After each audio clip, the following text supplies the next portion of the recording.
What should you do with Mark Andrews? Let's get into it.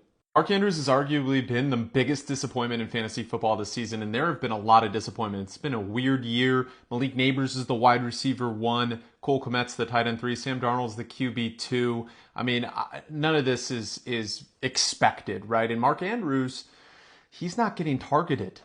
Mike Clay had a great tweet yesterday. Mark Andrews played 20 snaps, 33% yesterday, third most among Ravens tight ends. So not only behind Likely, but behind their other tight end as well. Only 6 of the 20 were pass plays. He ran 4 routes and was targeted once. Obviously had 0 fantasy points. He had 9.4 in week 2, which was promising considering he was a no-show in week 1. Isaiah Likely was the guy who got like 30 fantasy points, right? He's played 69% of the snaps during weeks 1 to 2, but only saw 7 targets. So that was the first 2 weeks. Then the volume and the target share went down even more in week 3.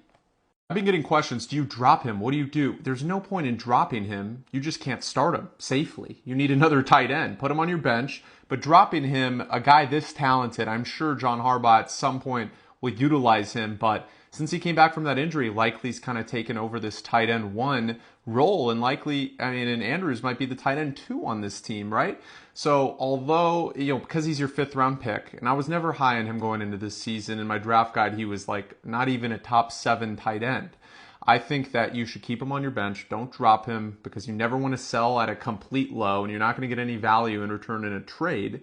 So just keep him on your bench and make sure you have other options, but it's not looking bright for Mark Andrews fantasy owners.